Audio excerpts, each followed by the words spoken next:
नमस्कार दोस्तों, मैं देवेंद्र साहू स्वागत करता हूं आप सभी का आपके अपने YouTube चैनल देवगीत क्लासेस पर। पिछले 2 क्लास से हम लोग प्रॉफिट और लॉस के 12 क्वेश्चंस सॉल्व कर चुके हैं। आज प्रॉफिट और लॉस का लास्ट क्लास कवर करेंगे। इसके टोटल कितना प्रश्न है? 18 प्रश्न है, 13 से लेके 18 प्रश्न।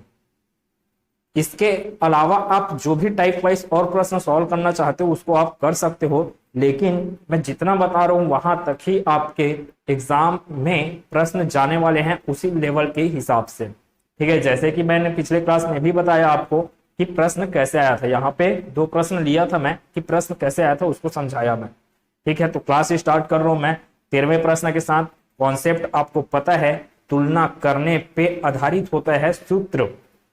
तो आप सूत्रों पे ध्यान मत दीजिए, आप तुलना कर रहे हो उस पे ध्यान दीजिए। किससे तुलना करना है यही वस्तु दिमाग में रहना चाहिए। लाभ हो रहा है, हानि हो रहा है, किससे तुलना होता है? आखिर क्रय मूल्य से ही तुलना होता है। ठीक है, तो अगर आप इस चैनल पर नए हैं तो प्लीज चैनल को सब्सक्राइब कर लेना। वीडियो समझ में आएगा, अच्छा लगेगा तो वीडियो को लाइक कीजिएगा, ज्यादा से ज्यादा इसको शेयर कीजिएगा। आगे बढ़ रहे हैं क्लास में। देखो 13वां प्रश्न क्या बोला है? किसी वस्तु को बेचने पर एक व्यक्ति को उसके विक्रय मूल्य के 25% के बराबर लाभ होता है, उसका लाभ प्रतिशत होगा। प्रश्न को समझना बहुत जरूरी है और बहुत आसान प्रश्न है। किसी वस्तु को बेचने पर एक व्यक्ति को उसके विक्रय मूल्य के 25% के बराबर लाभ होता है। क्या चीज समझ में आया? आप क्या मान लो, विक्रय मूल्य कोई भी डाटा मान सकते हो। विक्रय मूल्य मतलब कि क्या है? Selling price. सेलिंग प्राइस कितना मान लिए आप? सेलिंग प्राइस हो गया कितना? एक तो है सेलिंग प्राइस और एक है कॉस्ट प्राइस। ठीक है, कॉस्ट प्राइस मेरे को नहीं दिया गया है, सेलिंग प्राइस दिया गया है। कितना? नहीं दिया गया है सेलिंग प्राइस भी, लेकिन मैं क्या करूंगा, कोई भी डाटा मान लूंगा। मान लो सेलिंग प्राइस कितना है? 100 रुपए। 100 ही क्यों मानता हूं? क्योंकि 100 से आपको परसेंटेज निकालना बहुत आसान है। फिर अब 100 का कितना प्रतिशत लाभ है? बोल रहे हैं 25%। तो लाभ कितना हो जाएगा? लाभ हो जाएगा आपका इस 100 का 25%। ठीक है, तो अपने को लाभ मिल गया 25 रुपए। अगर सेलिंग प्राइस है 100 रुपए, सिंपल सी बात है, विक्रय मूल्य 100 रुपए, लाभ हुआ है भाई साहब को 25 रुपए, मतलब कि उसने खरीदा कितने में था? 75 रुपए में। ठीक है, 75 रुपए में खरीदा है, तभी तो 25 रुपए लाभ होकर कितना होगा उसका विक्रय मूल्य? 100 रुपए। बस खत्म। अब क्या है? लाभ प्रतिशत निकालना है। मैं बोला 25 रुपए का लाभ हुआ, किस पर लाभ हुआ, तो तुलना किससे हो रहा है? फिर यहाँ पे 75 से, तभी तो होता है ना भाई लाभ। लाभ हो रहा है करके आप कब समझ पाओगे? जब आप उसकी तुलना, लाभ का तुलना आप किससे करते हो? क्रय मूल्य से करते हो। तो 25/75 गुना 100%, ये क्या हो जाएगा आपका आंसर? 25 तिया 75, इसको भाग देंगे तो 33 सही, 1/3% अपने पास आंसर मिलेगा। Option number D. ठीक है, बहुत सरल प्रश्न है। 14 नंबर का प्रश्न देखते हैं। 14 नंबर का प्रश्न क्या बोला? यदि 12 पेन का क्रय मूल्य 8 पेन के विक्रय मूल्य के बराबर है तो लाभ प्रतिशत क्या है? अब ऐसे प्रश्नों को सॉल्व करने के लिए 14 और 15 नंबर का प्रश्न है। ऐसे प्रश्नों को सॉल्व करने के लिए आप क्या कीजिए? एलसीएम मेथड दिमाग में रखिए। कैसे कैसे करना ध्यान दीजिए। 12 पेन का क्रय मूल्य 8 पेन के विक्रय मूल्य के बराबर है। क्या क्या बोला गया? एक तो बोला गया है आपको कॉस्ट प्राइस और एक दिया है आपको सेलिंग प्राइस। कॉस्ट प्राइस कितने पेन का? 12 पेन का। सेलिंग प्राइस कितने पेन का? 8 पेन का। तो मैं एक ऐसा राशि ढूंढता हूं जो इन दोनों राशियों से डिवाइड हो जाए। क्यों ऐसे कर रहा हूं? ध्यान दीजिए। कोई ऐसा राशि ढूंढता हूं जो इन दोनों से क्या हो जाए? डिवाइड हो जाए। अब डिवाइड होगा तो फिर कितना हो रहा है यहाँ पे? एलसीएम निकालूंगा ना, तो 12 और 8 का एलसीएम कितना आएगा? 12 दूनी 24, 24 आ गया एलसीएम। ठीक, इतना बात। 24 रुपए में 8 पेन आता है। 24 रुपए में मतलब कि 24 रुपए में 8 पेन को बेचे हो आप और 24 रुपए में 12 पेन को खरीदे हो आप। प्रश्न के अनुसार तो यही हो रहा है, देख रहे हो।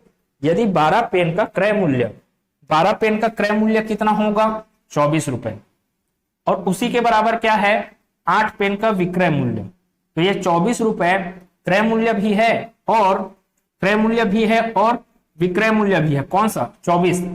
विक्रय मूल्य कब? जब आप उसको जब आप 24 रुपए में 8 पेन दे रहे हो और जब आप खरीदने गए हो 12 पेन, तब आपको कितना रुपए देना पड़ा? 24 रुपए। अर्थात एक पेन का कीमत क्रय मूल्य निकाल रहा हूं मैं, इधर क्या सेलिंग प्राइस है, एक पेन का कीमत कितना आ जाएगा? 24/12। और एक पेन को खरीदने का कीमत है ना, एक पेन को बेचने का कीमत कितना आ जाएगा? 24/8। 24/8 कितना हो गया? 3। और ये 24/12 कितना हो गया? 2। तो खरीदे कितने में हो? एक पेन को 2 रुपए में, बेचे कितने में हो? एक पेन को 3 रुपए में। यही तो समझ आया। तो लाभ हुआ है ना भी आपको, सिंपल सी बात, एक पेन के पीछे 1 रुपए का लाभ हुआ। 2 रुपए में लिए, 3 रुपए में बेच दिए, 1 रुपए का लाभ हुआ। लाभ होता है किस पर? क्रय मूल्य पर। तो आपको लाभ प्रतिशत निकालना है फिर 1/, कौन सा है? क्रय मूल्य एक पेन का 2 रुपए, तो 1/2 प्रतिशत निकाल रहे हो, इसलिए 100%। 2 से भाग दोगे 100 को, आंसर आ जाएगा 50%। 15 नंबर के प्रश्न को भी इसी प्रकार सॉल्व करेंगे। मैं 14 नंबर के प्रश्न को फिर से बता रहा हूं। देखिए बोला क्या था प्रश्न में? 12 पेन का क्रय मूल्य कितना है? 8 पेन के विक्रय मूल्य के बराबर है। मतलब कि क्रय मूल्य और विक्रय मूल्य क्या है? दोनों सेम है। तो मैं कोई ऐसा डाटा सेलेक्ट किया, आप 24 की जगह 48 भी कर सकते थे, आपकी इच्छा है। 24 इसलिए लिया क्योंकि वो एलसीएम होता है किसका? 12 और 8 का। एलसीएम ही क्यों चाहिए आपको? एलसीएम यहाँ पे चाहिए तभी तो वो एलसीएम क्या होगा? पूर्ण रूप से डिवाइड होगा किससे? 12 से भी और 8 से भी। तो मेरे को कैलकुलेशन में आसानी होता है। 24 रुपए में आप 12 पेन खरीदे और 24 रुपए में ही आप कितने पेन को बेचे हो? 8 पेन को बेचे हो। ठीक है, कितने पेन को बेचे हो? 8 पेन को बेचे हो। तो यहां से क्या क्या चीज है? 24 रुपए में 12 पेन खरीदा गया, तो 24/12 करूंगा तो मेरे को एक पेन का कीमत मिल जाएगा। वैसे 24/8 करूंगा तो मेरे को एक पेन का बेचने वाला कीमत मिल जाएगा। बेचने वाला कीमत है 3 रुपए, खरीदने वाला कीमत है 2 रुपए। अब क्या होगा? तो 1/2 लाभ है ना, 1/ किसके? क्रय मूल्य के। 2 गुना 100%, आंसर आ गया 50%। ठीक, इतना चीज। अब क्या है, ऐसे प्रश्नों के लिए आप डायरेक्ट क्या क्या चीज कर सकते हो? क्या चीज किया जा सकता है? 12 पेन मिला और 8 पेन बेचे, भाई मतलब आप 4 पेन को बचत कर लिए हो। 4 पेन को क्या कर लिए? बचत कर लिए। 4 पेन को बचत कर पाए हो, अर्थात आपको फायदा हुआ है किस पर? 8 पेन को बचा के रखे हो इसलिए। तो 4/8 गुना 100%, आंसर तो वही आया ना, 4/8 गुना 100%। ये सब आपको एलसीएम लेने का भी जरूरत नहीं पड़ेगा। फिर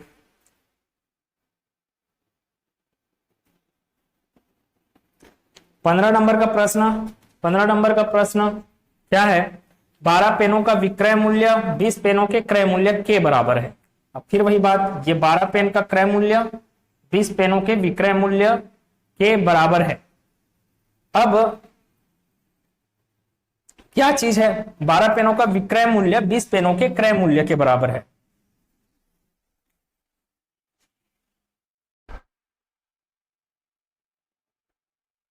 तो क्या चीज समझ में आ रहा है? 12 पेनों का विक्रय मूल्य 20 पेनों के क्रय मूल्य के बराबर है। कौन से प्रश्न बोला जा रहा है? 15वें नंबर के प्रश्न में। अब मैं क्या कर लिया? 20 और 12 का एलसीएम ढूंढ लिया। मेरे को एलसीएम का शॉर्ट ट्रिक पता है, 20 दूनी 40, 20 तिया 60। 60 ही जो मिला है वो 20 से भी भाग जाता है और 12 से भी भाग जाता है, इसलिए 60 क्या हो गया? इसका एलसीएम। ठीक है, अब 60 रुपए में 12 पेन को बेचते हो तो एक पेन को कितने में बेचोगे? 60/12 रुपए में। 60/12 में बेचे मतलब 5 रुपए में बेचा गया एक पेन को। 60 रुपए में 20 पेन खरीदे हो आप, 60 रुपए में 20 पेन खरीदे हो तो एक पेन को कितने में खरीदोगे आप? तो 60/20, एक पेन को खरीदे आप 3 रुपए में, एक पेन को बेचे हो आप 5 रुपए में। 3 रुपए में खरीदे, 5 रुपए में बेचे, तो सिंपल सी बात है 2 रुपए का क्या हुआ है? आपको लाभ हुआ है। 2 रुपए का लाभ हुआ किस पर? खरीदे कितने में थे?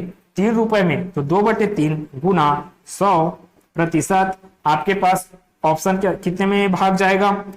2/3 कितना हो जाएगा? 66 से ही 2/3%। 2/3 कितना होता है? 66।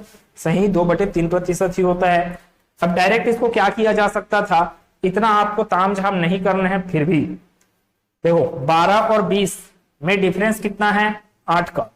12 और 20 में डिफरेंस कितना है? 8 का। अब ये जो 8, ये क्या है? पेनों की कीमत है। 60 रुपए में 20 पेन खरीदे हो और 60 रुपए में 12 पेन को बेचे हो। लाभ किससे हो रहा है? लाभ हो रहा है 12 पर हो रहा है लाभ। तो 8 का कितने का हुआ? 8 पेन का लाभ हुआ। तो 8 के बटे में क्या लिखूंगा मैं? 12। तो आंसर आ जाएगा फिर से वही 8/12 गुना 100% में किया तो 4 दूनी 8, 4 तिया 12, 2/3 गुना 100%, फिर से आ जाएगा 66। सही, 2/3%। मतलब क्या हुआ आपको कि अगर पेन से तुलना कर रहे हो तो बटे में क्या रहेगा? सेलिंग प्राइस रहेगा। यही तो हुआ, बटे में क्या रहेगा? सेलिंग प्राइस का डाटा रहेगा और इन दोनों के बीच का अंतर क्या रहेगा? बटे के ऊपर में। जैसे इस प्रश्न में भी हो रहा था। डायरेक्ट यहां से जब बनाना चालू करोगे तो ये सेलिंग प्राइस है, दोनों के बीच में अंतर कितना है? 4 का।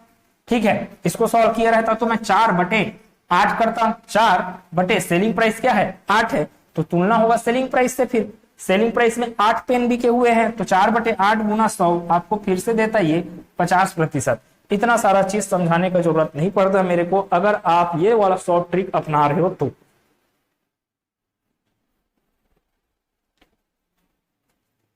16वां प्रश्न देखिए क्या लिखा है।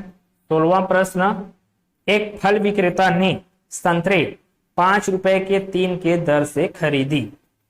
मतलब कि 5 रुपए दिया सामने वाले को, फल वाले ने 5 रुपए दिया सामने वाले को और 3 संतरे लेके आया। ठीक है, के दर से खरीदी। हम 4 रुपए के 2 संतरे की दर से बिक्री की। इस खरीदी बिक्री में उसके लाभ प्रतिशत की गणना कीजिए। तो ध्यान दीजिए, ऐसे प्रश्नों को कैसे बनाया जाता है, ये एग्जाम में बार बार आते रहते हैं। खरीदने गया है वो, कॉस्ट प्राइस है उसका, कॉस्ट प्राइस चल रहा है। खरीदने गया है क्या चीज? 5 रुपए का। 5 रुपए का कितना संतरा? 3 संतरा। ठीक है, और बेचा कितना? बेचा सेलिंग प्राइस, बेचा कितना? 4 रुपए का। 4 रुपए में कितना संतरा बेचा है? 2 संतरा बेचा है। ठीक है, अब लाभ कैसे निकलेगा? तो सिंपल सा, कुछ नहीं करना है आपको। यहां पर ध्यान देना ऐसे टाइप के प्रश्नों में कि संतरा का संख्या अलग है जब खरीद रहे हो तब, बेच रहे हो तब संतरा का संख्या अलग है। आप क्या कीजिए? वस्तुओं की संख्या को बराबर कर डालिए। 2 और ये 3 आपस में क्या हो जाने चाहिए? बराबर हो जाने चाहिए। संतरों की संख्या बराबर हो जाने चाहिए। तो मेरे को क्या करने की जरूरत है? इस 3 का गुना इस पूरे में कर दो, इस 2 का गुना इन पूरे में कर दो। आपको मिल जाएगा ना, सेम डाटा मिल जाएगा। किसके लिए? वस्तुओं के लिए। तो देखो 2 का गुना मैं किस पे कर रहा हूं? 2 का गुना कर रहा हूं मैं इस 2 पंचे 10 और 2 तिया 6 करके हो जाएगा। वैसी 3 का गुना मैं करूंगा 4 और 2 में। ठीक, इतना चीज। तो ये वाला इक्वेशन क्या बन जाएगा आपका? ये बन जाएगा 2 पंचे 10 रुपए, 2 तिया 6 संतरा। अब बहुत अच्छे से बन जाएगा ये।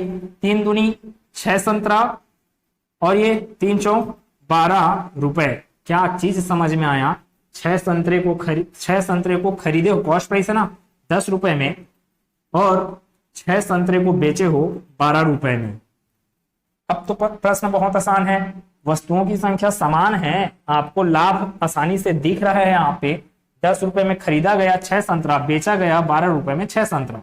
तो 10 रुपए में खरीदा गया, 12 रुपए बेचा गया। सिंपल सी बात है, 2 रुपए का फायदा हो रहा है। 2 रुपए का फायदा हो रहा है किस पर? क्रय मूल्य 10 रुपए पर गुना 100%। आंसर अपना आ जाएगा 20%। आंसर क्या होगा इसका? Option number C. देखिए क्या क्या बोला, मैं फिर से एक बार बता रहा हूं आपको। इस प्रकार के प्रश्न में 2 अलग अलग टाइप के वस्तुओं के डाटा अगर सेम नहीं है तो क्या करना है? आपको वस्तुओं के डाटा को सेम करना है। अब वस्तुओं का डाटा कैसे सेम होगा? वस्तुओं का ही डाटा नहीं, वस्तुओं का डाटा सेम करना आपका उद्देश्य है, और उसको सेम करने के चक्कर में इधर आपके 5 रुपए कुछ और बन जाएगा, 4 रुपए और कुछ बन जाएगा। अब वो किस पे निर्भर है? यहाँ पे दिए गए संख्या पे। अगर 3 यहाँ पे दिया है तो दूसरे वाले इक्वेशन में क्या कर डालिए, 3 का गुना कर डालिए। अगर यहाँ पे 2 दिया है तो इस 2 को पहले वाले इक्वेशन में गुना कर डालिए। संतरों की संख्या क्या आ जाएगी, सेम आ जाएगी। जैसे कि 6 संतरा 6 संतरा, 6 संतरे का क्रय मूल्य कितना आ गया, 10 रुपए। अच्छा 2 का यहाँ पे गुना किया तो सिर्फ 3 के साथ नहीं, 2 का गुना इस 5 रुपए के साथ भी करना पड़ेगा। तो 2 पंचे 10 रुपए, 3 चौक 12 रुपए, 6 संतरा 10 रुपए में खरीद के लाए हो आप, 6 संतरा 12 रुपए में बेच रहे हो, तो सिंपल सी बात है 2 रुपए का फायदा हुआ। हमेशा लाभ की तुलना किससे की जाती है, कॉस्ट प्राइस से। कॉस्ट प्राइस क्या दिख रहा है आपको, क्रय मूल्य क्या दिख रहा है आपको, 10 रुपए, तो 2/10 गुना 100% कर दूंगा तो मेरे को क्या मिल जाएगा, लाभ प्रतिशत मिल जाएगा। स्क्रीनशॉट लेंगे। 17वें प्रश्न को मैं बताता हूं। 17वें नंबर का प्रश्न क्या बोला गया, एक व्यक्ति 1 रुपए में 3 टॉफी खरीदा एवं 1 रुपए में कितनी, उसे 1 रुपए में कितनी टॉफी बेचनी चाहिए कि उसे 50% लाभ हो। अब यहाँ पे दिमाग घूम जाता है, छोटा सा प्रश्न है और इतने में ही दिमाग घूम जाता है। क्या बोला गया, एक व्यक्ति 1 रुपए में 3 टॉफी, देखो 1 रुपए में कितना टॉफी खरीदा, 3 टॉफी खरीदा, उसे 1 रुपए में कितनी टॉफी बेचनी चाहिए कि उसे 50% लाभ हो। अब इसका अर्थ क्या है, 1 रुपए में 3 टॉफी, 1 रुपए में कितना टॉफी, 3 टॉफी, तो 1 रुपए में कितना मिल रहा है, 3 टॉफी। ये क्या है, ऊपर जो लिखा हुआ है वो रुपयों की संख्या है, नीचे क्या है, टॉफियों की संख्या है, और इस पर उसको क्या हो रहा है, 50% का लाभ होना चाहिए ना। इस पर क्या होना चाहिए, उसको 50% का लाभ, इसलिए गुना क्या आएगा आपका 150 है ना, लाभ हुआ है इसलिए 150%। यहां से 0 0 कैंसल आउट, ये बचेगा 5 या 15, 5 दूनी 10, तो यहां से कितना आ जाएगा अपने पास, 3 और 3 क्या हो गए, कैंसल आउट हो गए, तो ये बचा अपने पास 1/2। अब भी मैं बोला था कि ऊपर वाला क्या बता रहा है, रुपयों की संख्या को, और नीचे वाला क्या बता रहा है, आपके वस्तुओं की संख्या को। ठीक, इतनी बात। तो यहां पर भी रुपया कितना है, 1 रुपए। 1 रुपए में कितना टॉफी दिख रहा है आपको, 2 टॉफी। 1 रुपए में कितना टॉफी बेचा जाना चाहिए, 2 टॉफी बेचा जाना चाहिए। फिर से देखेंगे क्या किया मैं, 1 रुपए में कितना टॉफी, 3 टॉफी। ऊपर रुपयों की संख्या, नीचे टॉफियों की संख्या, और इसको कितना प्रतिशत लाभ होना चाहिए बोला है, 50%। इसलिए इसके साथ गुना किसका आएगा, 150% का गुना आएगा। इसको सॉल्व करूंगा मैं तो ये जाएगा 3/2 में भाग, ये 3 और ये 3 कैंसल आउट हो गए, बचा क्या अपने पास 1/2। ऊपर क्या था, रुपयों की संख्या, नीचे क्या है, टॉफियों की संख्या। 1 रुपए में 3 टॉफी को अगर आप 1 रुपए में 2 टॉफी की दर से बेचोगे तो आपको कितने का फायदा होगा, 50% का फायदा होगा। अर्थात 1 रुपए में कितना बेचा जाना चाहिए, 2 टॉफी बेचा जाना चाहिए। लास्ट प्रश्न देखते हैं क्लास का, और वो मोस्ट इंपॉर्टेंट प्रश्न है, वो एग्जाम में बार बार घूम के आता है, सेम प्रश्न। ठीक है, ध्यान दीजिए क्या है। 18वें नंबर का प्रश्न, एक व्यक्ति ने 2 घोड़े प्रत्येक को 30,800 रुपए में बेचता है। यदि उसे एक पर 12% लाभ तथा दूसरे पर 12% हानि होती है तो उसे कुल हानि या लाभ है। ध्यान दीजिए कैसे कैसे वो प्रश्न को बोला, उसको समझाता हूं मैं। 2 घोड़ा बेचा वो 30,800 रुपए, एक घोड़ा 30,800 रुपए में, दूसरा घोड़ा भी 30,800 रुपए में बेचा। 2 घोड़ों को बेचा 30,800 रुपए में। ठीक है, ये तो चल रहा है आपका सेलिंग प्राइस है। ठीक है, ये सेलिंग प्राइस, ये सेलिंग प्राइस 1, ये सेलिंग प्राइस 2। अब बेचा है तो क्या बोला गया, यदि उसे एक पर 12% लाभ, 12% लाभ हुआ है पहले घोड़े पर, जब वह 30,800 रुपए में बेचता है, तो इसका जो सीपी रहेगा, CP1 का कितना प्रतिशत, 112%। यही बराबर तो SP होगा, SP1 बोल सकते हैं इसको। ये क्या हो गया आपका SP1, ये हो गया आपका SP2। दूसरे बार उसको क्या हुआ है, यदि उसे एक पर 12% लाभ तथा दूसरे पर क्या होता है 12% हानि। अब यहां पर क्या हुआ है, हानि हुआ है। जब वह 30,800 रुपए में बेचता है तो हानि हुआ है। इसका मतलब यह है कि 30,800 रुपए से ज्यादा कीमत में लेके आया रहा होगा वह दूसरे घोड़े को। अब हानि हुआ है तो दूसरा क्रय मूल्य गुना कितना प्रतिशत का हानि हुआ है, 12%। तो अर्थात कितने में खरीद के आया, वो 88% में खरीद के आया। किसका 88%? क्रय मूल्य दूसरे वाले का। ठीक है, आगे बढ़ते हैं। तो क्या चीज समझ में आया? CP1 इक्वल टू कितना है ना, CP1 into 112 divided by 100 equal to 3800 ऐसे करके। ठीक, तो इसको सॉल्व करते हैं, इसको भी सॉल्व करते हैं और इसको भी सॉल्व करेंगे क्योंकि ये भी इसके इक्वल है। तो CP1 इंटू इसको सॉल्व किया जाए, 4 से भाग देंगे 25 और ये कितने बार में जाएगा भाग, 28 बार में। ठीक है, तो ये हो जाएगा 28/25 बराबर कितना चल रहा है, 30,800। सॉल्व किया जाए CP1 इक्वल टू 28/25 उस पर जाएगा तो क्या बन जाएगा, 25/28 गुना 30,800। सॉल्व किया जाए, 14 से भाग देकर देखा जाए पहले, या फिर डायरेक्ट दिख रहा है यहाँ पे तो 14 से क्यों भाग देंगे, 28 से भाग जा रहा है, दिख रहा है 28 से कम 28, यहाँ से 28 से कम 28, 2 बचा और 2 और 8 28, तो 28 से कम 28 फिर से बचा यहाँ पे 1100। 25 का गुना 1100 से कर डालिए आप, क्या मिल जाएगा अपने को, 11 पंचे 55 हासिल आया 5, 11 गुने 22, 22 5 27, तो 27,500 रुपए में खरीदा वो पहला घोड़ा को, जिसको वो बेचा 30,800 रुपए में। ठीक, अब चेक कर ले तो हमें दूसरे घोड़े की बात को कि दूसरा घोड़ा वो कितने में खरीद के लाया। तो फिर उसके लिए सॉल्यूशन करते हैं। CP2 इंटू 88, इसको भी डिवाइड कर दो 4 से, तो ये जाएगा 25 और ये जाएगा 22, और ये उस पर एक बार कर देते हैं, ये क्या होगा 22/25 गुना 30,008 बराबर 30,800। उस पर जाएगा तिर्यक गुना होगा तो ये क्या बन जाएगा, CP2 इक्वल टू 25/22 गुना 25/22 गुना 30,800। सॉल्व किया जाए, 22 एकम 22 हासिल आया 8, 22 चौक 88, फिर ये 0 0, तो 1400, 2500 से 25 का गुना कर दीजिए आप, 1400 से 14 पंचे 70 हासिल आया 7, 14 दूनी 28, 28 पर 7 कितना हो गया 35, अर्थात 35,000 रुपए में खरीद के लाया दूसरे घोड़े को, जिसको वह बेच दिया कितने में, 30,800 रुपए में। पहले घोड़े को खरीद के आया 27,500 में और उसको ज्यादा कीमत 30,800 रुपए में बेचा। तो सिंपल सा चीज यहाँ पे दिख रहा है कि लाभ होगा कि हानि होगा, उसको मेरे को कैलकुलेशन करना है।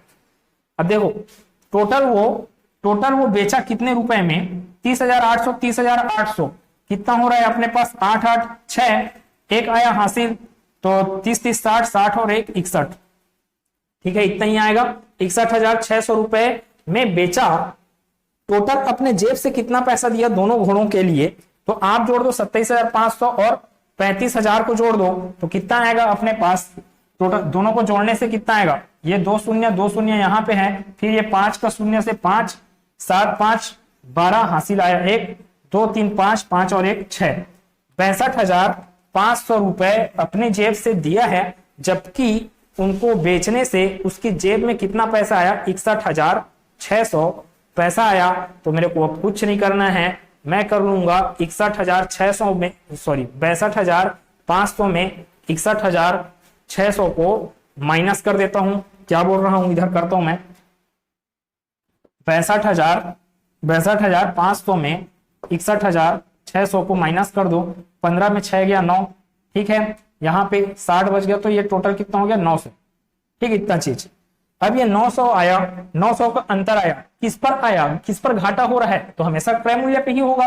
तो अभी तो हानि हो रहा है ना यहाँ पे, तो आप निकालने जा रहे हो आप हानि प्रतिशत, इसलिए 900 बटे कितना है टोटल क्रय मूल्य, 62,500, यही तो क्रय मूल्य है, गुना क्या आएगा 100, ये 2 शून्य खत्म, 2 शून्य खत्म, यहाँ से आप इसको चुपचाप क्या कीजिए, सॉल्व कीजिए और अपने पास, सॉरी प्रतिशत नहीं निकालने बोला है, वो क्या बोला, प्रतिशत निकालते तो ये चीज करते, आपको हानि बोला गया तो कितना का हानि हो रहा है, 900 का हानि हो रहा है। अगर प्रतिशत निकालने बोलता तो 900 बटे आपको, जैसे मैं अभी यहाँ पे बता रहा था, 900 बटे 62,500, उसके साथ गुना होगा 100 का, फिर उसमें आ जाता प्रतिशत। ठीक है, तो इतना सारा चीज था। अगले क्लास में एक नए चैप्टर की शुरुआत करूंगा मैं, आप जितना ज्यादा हो सके उतना ज्यादा आप प्रैक्टिस कर सकते हो। मैं पूरा का पूरा जो एग्जाम में आपके प्रश्न आए हुए हैं पिछले बार के, उसके आसपास सिलेबस के अकॉर्डिंग ही आपको पढ़ा रहा हूं। उम्मीद है सब चीजें आपको समझ में आ रहा होगा। मिलते हैं अगले क्लास में। खुश रहिए, मस्त रहिए, सबको अच्छे से पढ़ते रहिए। धन्यवाद।